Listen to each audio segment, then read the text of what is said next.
Okay, in this video lecture, I'm going to explain about the retentive on delay timer instruction in TIA portal.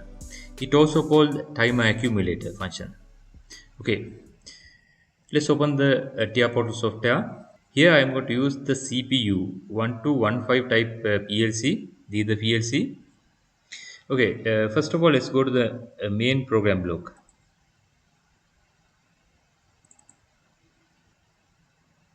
Okay, we are in the main program block. Here you can see all the basic instruction is listed in here. The retentive on delay timer or timer accumulator is listed under basic instruction. So under the time operations, you can see this is the retentive on delay timer accumulator. So if you want to add this timer accumulator to your project, so select and drag it over here. It will add it to the to your network. Initially, it asks to create the instant data block. Here, the instant data block means the data required to operate the timer is stored in a separate block. That block is called the timer instant data block. Here, you can give any custom name for the data block. So, here I am going to give timer 1. In here, you can see under the system blocks, under the program resources, you can see the timer instant data block. Timer 1 instant data block. These are the data stored in this data block: the preset time, elapsed time, input bit, output bit.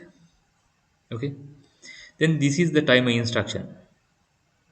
Okay, before we are going to use this timer instruction in this programming, let's go to the help view for the timer. Click here and go to the timer accumulator and timer accumulator help menu. It will open in a window.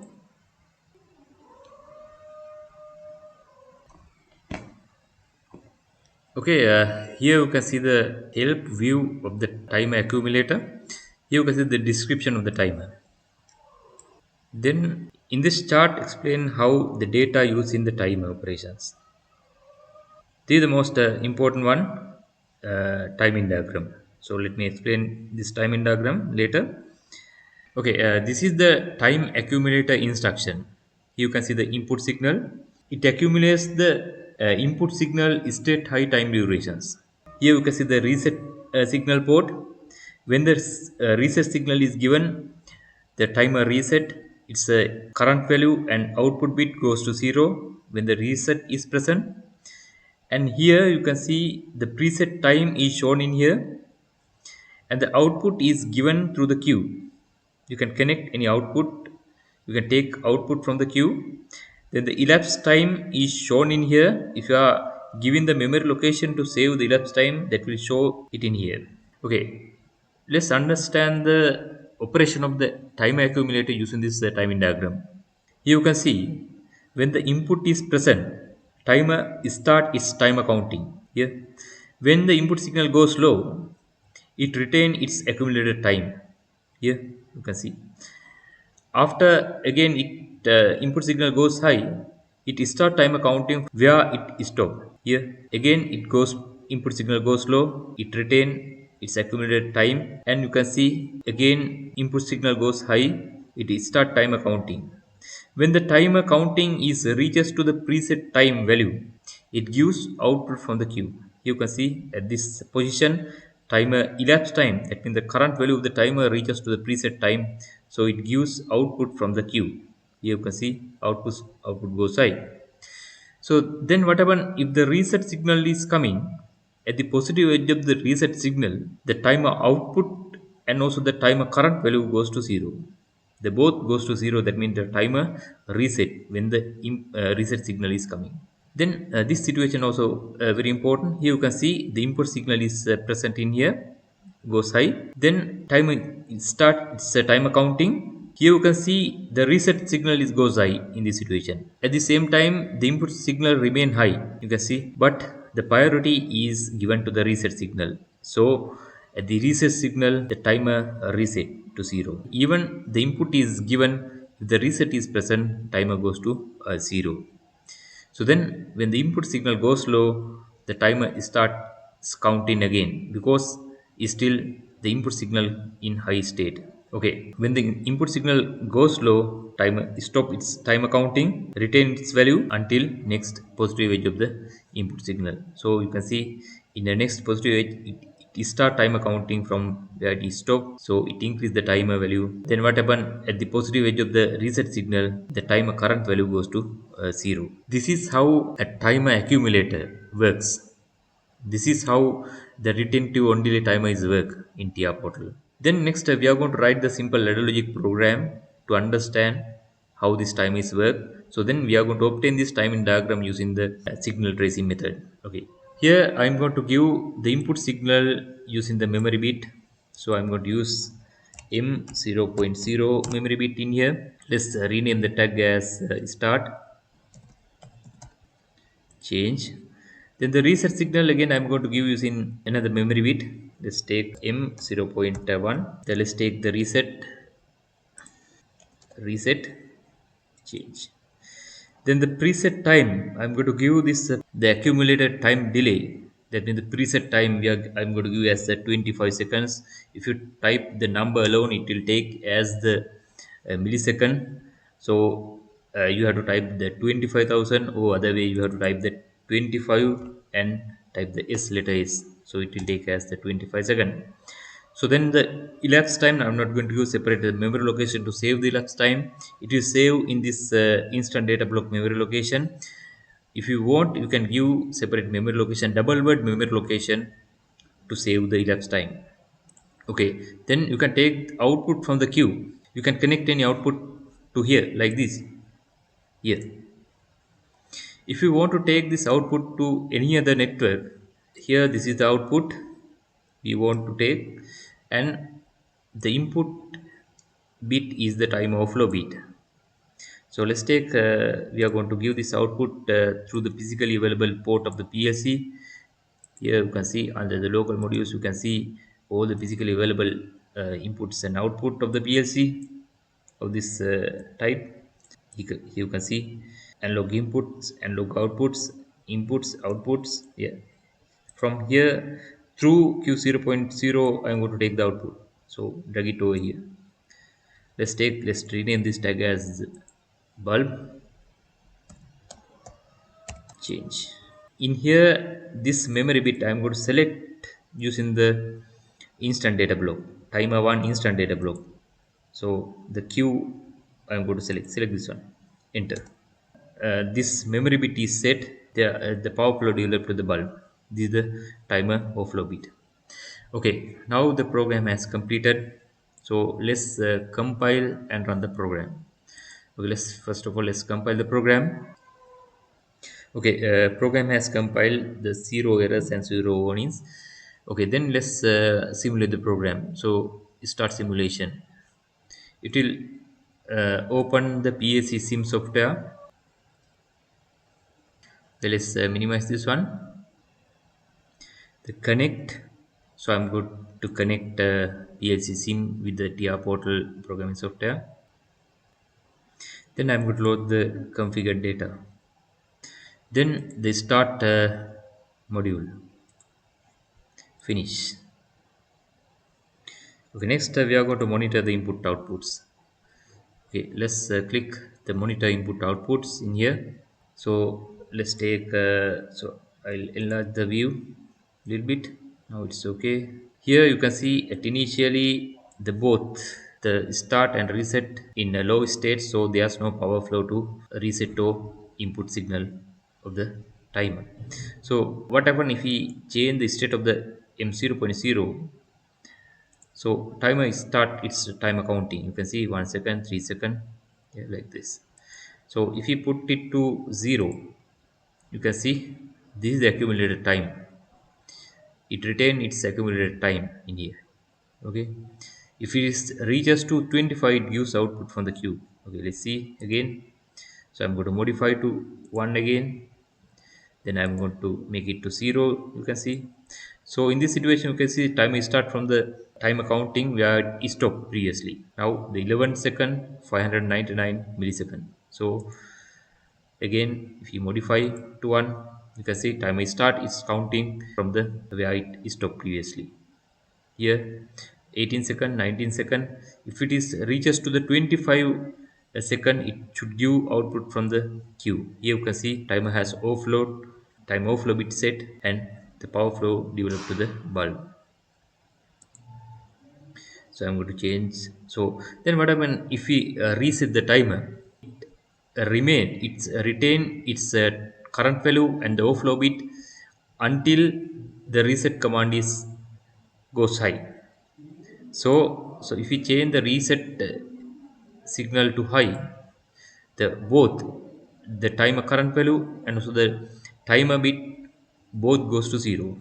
That means the timer reset. This is how the timer is work. Let me further explain it using the signal tracing method. So we are going to obtain the timing diagram for the time accumulator using the signal tracing method. Okay, let's go to the signal tracing. Let's go to the offline first. Yeah, I'm going to open the signal tracing. Traces, expand this one, then double click add new traces. Okay, this is the initial configuration window for the traces. Here first of all you have to define what are the signals you are going to trace. Here you can select from here, click here. In here I am going to trace the timer. Here go to the timer instant data block. So I'm going to trace the timer current value, then the elapsed time, enter. And I want to trace timer input bit, enter. Then I want to trace the timer output bit. Then I want to trace the reset command, enter.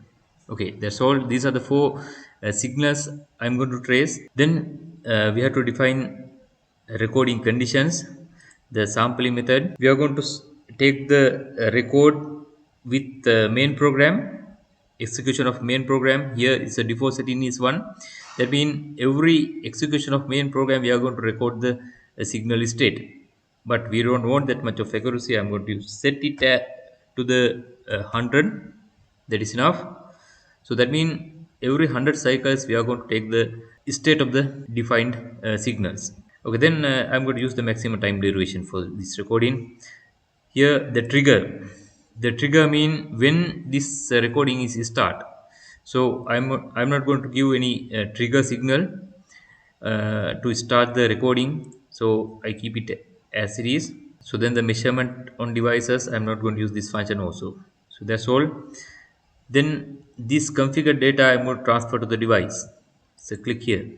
Then I'm going to activate the recording.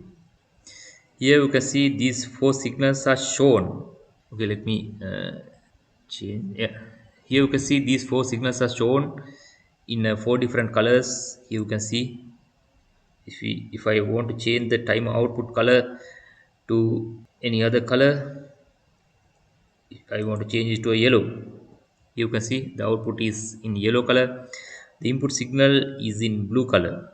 This is the input signal, this is the output signal. This is the reset, brown is the reset signal. This is the elapsed time. Okay, then let's run the main program also. So here the monitoring on off. So let's split the window. You can see the both the windows simultaneously. Here we can see the both windows we can see. So let me reduce the. Okay, now it's okay. First of all, I am going to change the state of the input signal. Let's see what happen if we change it to modify to 1. Then the timer is start is timer counting. So again I'm going to put it to 0.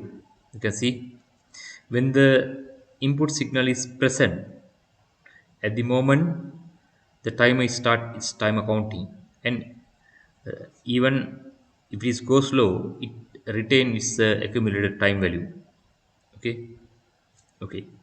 So then again what happen, modify to 1. So again it start timer counting from here. Okay, then it accumulate time. So that means, yeah, if you put into 0 again, you can see this time duration is accumulated here. Then again, if you put into 1, you can see, then it increases further. When it is reaches to the 25 preset value, it should gives output from the queue. Let's see, here it reaches to the 25. Here you can see at the at this time, you can see timer has reaches to the 25 threshold value. Here the output is given, here the yellow color is shown, the output is high. So then what happen if if we change the state of the reset to high? Okay, modify to 1. You can see the both timer current value and also the timer bit goes to 0. So here you can see the yellow color line goes to 0, and also the timer current value also goes to 0. Here you can see the one special thing you can notice, here the timer enabling bit also uh, goes to 0. Even this network is high, inside the timer it put into a 0, because the reset is the priority. Because of the reset is priority, the input signal put into a 0 in here. You can see. Okay, then what happen if the reset modify to 1, sorry, modify to 0? Here you can see the input enabling bit goes high, then it is start timer counting from here. Okay, then what happen if the reset button is present? Modify to 1. The reset button is present, you can see timer goes to 0. Timer current value goes to 0. Timer, the bit already does not set in this situation, the timer current value goes to 0. This is how timer accumulator function work in TIA portal. I think you all got a very clear idea how the timer function used in PLC programming. Okay, thank you. Let's continue on next TIA portal lecture.